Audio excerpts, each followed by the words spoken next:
আসসালামু আলাইকুম। সংবাদে আপনাদের সবাইকে স্বাগত জানাচ্ছি। আমি ফিরোজ তোহা। শুরুতেই সংবাদ শিরোনাম। বাংলাদেশের সর্বশেষ গুরুত্বপূর্ণ আপডেট সংবাদে আপনাকে স্বাগত। শুরুতেই সংবাদ শিরোনাম, পরে বিস্তারিত।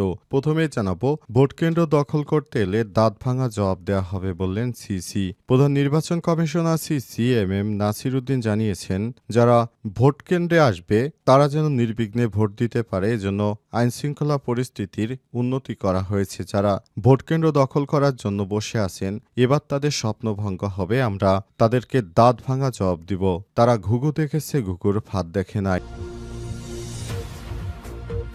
এরপর জানাবো, গোপালগঞ্জে কার্যক্রম নিষিদ্ধ আওয়ামী লীগের আরও ৬ নেতার পদত্যাগ। গোপালগঞ্জের মুকসুদপুর উপজেলা কার্যক্রম নিষিদ্ধ আওয়ামী লীগ থেকে একসঙ্গে পদত্যাগ করেছে আওয়ামী লীগের ৬ নেতা। আজ উপজেলার প্রেস ক্লাবে সংবাদ সম্মেলনে তারা ব্যক্তিগত কারণ দেখে আওয়ামী লীগ থেকে পদত্যাগ করেছে। এদিকে উগ্রবাদ ছড়িয়ে দেওয়ার চেষ্টা করা হচ্ছে অভিযোগ মির্জা ফখরুলের। মানুষের প্রগতিশীল চিন্তাকে ভিন্ন খাতে নিয়ে উগ্রবাদ ছড়িয়ে দেওয়ার চেষ্টা করা হচ্ছে বলে মন্তব্য করেছেন বিএনপির মহাসচিব মির্জা ফখরুল ইসলাম আলমগীর। জাতীয় প্রেস ক্লাবে এক আলোচনা সভায় তিনি মন্তব্য করেছেন। এদিকে নির্বাচনের আগেই লুট হওয়া সব অস্ত্র উদ্ধার করা হবে বললেন স্বরাষ্ট্র উপদেষ্টা।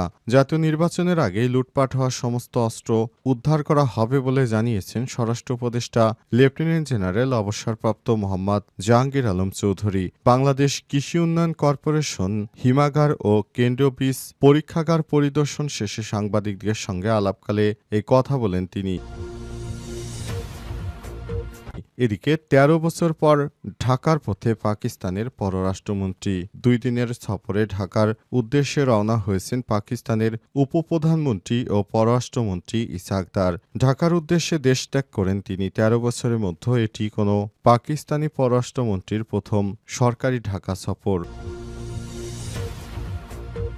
এবং সর্বশেষ জানাবো, ইসরায়েলে একযোগে ড্রোন ও ক্ষেপণাস্ত্র হামলা বেজে উঠল সাইরেন। ইসরায়েলে একযোগে ড্রোন ও ব্যালিস্টিক ক্ষেপণাস্ত্র হামলা চালিয়েছে ইরান সমর্থিত ইয়েমেনের সশস্ত্র গোষ্ঠীরা। এক প্রতিবেদনে এই তথ্য জানিয়েছে দ্য টাইমস অফ ইসরায়েল। প্রতিবেদনে বলা হয়েছে, আজ দক্ষিণ ইসরায়েলের উপরে বেশ কয়েকবার ব্যর্থ চেষ্টার পর হুতি ড্রোন ভূপাতিত করে আইডিএফ ক্ষেপণাস্ত্রটিকেও আকাশে ধ্বংস করা হয়েছে এবং টুকরোগুলো জনপদে আশ্রে পড়ে। প্রিয় দর্শক, এতক্ষণ শুনছিলেন সংবাদ শিরোনাম, এবারে বিস্তারিত।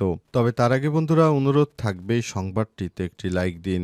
এই চ্যানেলে আপনি নতুন হয়ে থাকলে আমাদের সংবাদটি দেখতে দেখতে চ্যানেলটি সাবস্ক্রাইব করে রাখুন। কমেন্ট করে বন্ধুরা আপনার মূল্যবান মতামত জানিয়ে দিন আপনি বিশ্বের কোন দেশ থেকে বা বাংলাদেশের কোন স্থান থেকে আমাদের সংবাদটি দেখছেন এবং শুনছেন। এবারে বিস্তারিত। ভোটকেন্দ্র দখল করতে এলে দাঁত ভাঙা জবাব দেওয়া হবে বললেন সিসি। প্রধান নির্বাচন কমিশনার সিসি নাসির উদ্দিন বলেছেন, ভোটকেন্দ্রে আসতে আইনশৃঙ্খলা পরিস্থিতির উন্নতি হবে। যারা ভোটকেন্দ্র দখল করার জন্য বসে আছেন, এবার তাদের স্বপ্ন ভঙ্গ করা হবে। আমরা দাঁত ভাঙা জবাব দিতে প্রস্তুত। তারা ঘুঘু দেখেছে, ফাঁদ দেখে নাই। বেলা 11:30টার দিকে রাজশাহী আঞ্চলিক লোকপ্রশাসন প্রশিক্ষণ কেন্দ্রের RPATC হলরুমে ত্রয়োদশ জাতীয় সংসদ নির্বাচন উপলক্ষে রাজশাহী অঞ্চলের নির্বাচন কর্মকর্তাদের সঙ্গে মতবিনিময় সভায় প্রধান অতিথির বক্তব্যে তিনি এসব কথা বলেছেন। নির্বাচন হবে কি হবে না এ নিয়ে কোনো রাজনৈতিক দলের বক্তব্য ভেতরে আমরা যেতে চাই না। প্রধান উপদেষ্টার চিঠি পাওয়ার পর থেকে নির্বাচনের প্রস্তুতি জোরদার করা হয়েছে। আগামী ফেব্রুয়ারি মাসে রমজানের আগে যাতে নির্বাচন হয় তার জোর প্রস্তুতি চলছে। কোন পদ্ধতিতে নির্বাচন অনুষ্ঠিত হবে এই বিতর্ক নিয়ে প্রধান নির্বাচন কমিশনার বলেন, আনুপাতিক পদ্ধতি বা পিআর পদ্ধতিতে নির্বাচন সংবিধানে বর্তমানে যেহেতু নেই, সুতরাং এই পদ্ধতিতে আমরা নির্বাচনে যেতে পারি না। এটা নিয়ে তর্ক বিতর্ক চলছে রাজনৈতিক দলগুলোর মধ্যে। আমি এর মধ্যেও ঢুকতে চাই না। যদি আইন পরিবর্তন হয় তাহলে সেটি হবে। এ সময় নাসির উদ্দিন আরও জানান, স্ট্রাইকিং ফোর্স নয় বরং সেনাবাহিনীকে আইন শৃঙ্খলা রক্ষাকারী বাহিনীর সদস্য সদস্যদের মধ্যে অন্তর্ভুক্ত করার জন্য আমরা কাজ করছি। সেনাবাহিনী যাতে আইনশৃঙ্খলা রক্ষা বাহিনী সংস্থায় অন্তর্ভুক্ত হয় সেই ব্যবস্থায় আমরা করছি। বিগত সরকার আমলে দায়িত্ব পালন করা নির্বাচন কর্মকর্তাদের নিয়ে তিনি বলেন, নির্বাচন কমিশনের অধীনে ৫,৭০০ কর্মকর্তা রয়েছে, তারা আগেও দায়িত্ব পালন করেছে। এদেরকে কোথায় পাঠাবো? তবে যারা স্বপ্রণোদিত হবে বিগত নির্বাচনের নিয়ম করছিল সেই নির্বাচন কর্মকর্তাদের রাখা হবে না। বর্তমান সরকার চাপ দিলে পদত্যাগ করবেন জানিয়ে তিনি বলেন, সরকার নির্বাচন নিয়ে আমাকে এখন পর্যন্ত কোনো চাপ দেয়নি। আমাকে চাপ দিলে আমি পদত্যাগ করব, চেয়ারে থাকবো না বলেও জানান তিনি। গোপালগঞ্জে কার্যক্রম নিষিদ্ধ, আওয়ামী লীগের আরও ৬ নেতার পদত্যাগ। গোপালগঞ্জের মুকসুদপুর উপজেলায় কার্যক্রম নিষিদ্ধ আওয়ামী লীগ থেকে একসঙ্গে পদত্যাগ করেছে আওয়ামী লীগের ৬ নেতা।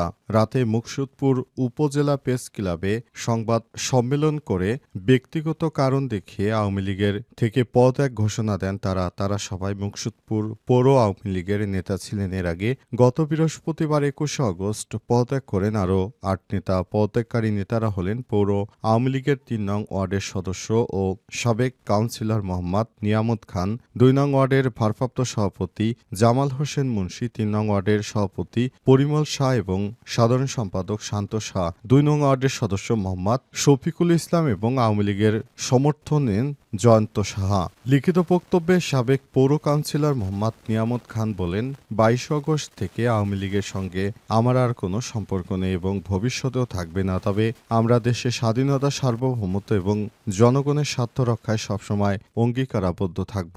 রাজনৈতিক বা ব্যক্তিগত স্বার্থের ঊর্ধ্বে উঠে ভবিষ্যতে দেশ এবং জাতির কল্যাণে কাজ করে যাব। এর আগে বৃহস্পতিবার ২১ আগস্ট বিকেলে মুকসুদপুর উপজেলার ননিখির ইউনিয়ন ও ওয়ার্ড আওয়ামী লীগের ৮ নেতা সংবাদ সম্মেলন করে দল থেকে পদত্যাগ করেন। এ ব্যাপারে মুকসুদপুর উপজেলা আওয়ামী লীগের ত্রাণ এবং সমাজ কল্যাণ সম্পাদক হায়দার হোসেন বলেন, তাদের পদত্যাগে দলের কোনো ক্ষতি হবে না। তারা সুসময় দলের সুবিধা ভোগ করেছে। তারা দলের গুরুত্বপূর্ণ নেতা ছিলেন না বলে জানিয়েছে আওয়ামী লীগের নেতারা। যারা এখন দলের দুর্দিনে পদত্যাগ করছে তারা মূলত আওয়ামী লীগের কোনো কর্মী এবং নেতাই হতে পারে না, তারা হচ্ছে সুসময়ের বন্ধু।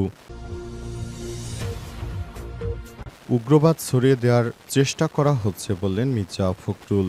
মানুষের প্রগতিশীল চিন্তাকে ভিন্ন খাতে নিয়ে উগ্রবাদ ছড়িয়ে দেওয়ার চেষ্টা করা হচ্ছে বলে মন্তব্য করেছেন বিএনপির মহাসচিব মির্জা ফখরুল ইসলাম আলমগীর। জাতীয় প্রেস ক্লাবে এক আলোচনা সভায় তিনি এই মন্তব্য করেছেন। বিএনপির মহাসচিব বলেন, গণতান্ত্রিক রাষ্ট্রে তর্ক বিতর্ক হবে, কিন্তু বিতর্ক এমন জায়গায় যাচ্ছে যাতে হতাশা তৈরি হচ্ছে। উপদেষ্টারা অনেক ক্ষেত্রে অসহায়, কারণ আমরা সবকিছু নির্ধারণ করে দেই। তিনি আরো বলেন, যদি গণতান্ত্রিক নির্বাচন হয়ে যায় তাহলে ভবিষ্যতে জবাবদিহিতা নিশ্চিত করা যাবে। ছাত্র জনতার আন্দোলনের যে সুযোগ হয়েছে সেই সুযোগকে আমরা কোনোভাবেই মিস করতে চাই না বলে মন্তব্য করেছেন বিএনপির মহাসচিব মির্জা ফখরুল ইসলাম। তিনি বলেছেন, শিক্ষার্থীরা আমাদের যে সুযোগ তৈরি করে দিয়েছে এই সুযোগ আমাদের কাজে লাগাতে হবে। ভবিষ্যতে কোনো ফ্যাসিবাদ যেন এদেশের রাজনীতিতে আর সক্রিয় হতে না পারে, এজন্য সর্বোচ্চ ত্যাগ স্বীকার করে আমাদের কাজ করতে হবে। আগামীর বাংলাদেশ হবে একটি ফ্যাসিস্ট মুক্ত, সুন্দর ও সুষ্ঠু বাংলাদেশ। এই বাংলাদেশে কোনো হানাহানি মারামারি থাকবে না, এমন একটি বাংলাদেশ আমরা তৈরি করতে চাই, এমনটা জানিয়েছেন বিএনপির মহাসচিব মির্জা ফখরুল ইসলাম আলমগীর। নির্বাচনের আগে লুটপাট হওয়া সব অস্ত্র উদ্ধার করা হবে বললেন স্বরাষ্ট্র উপদেষ্টা।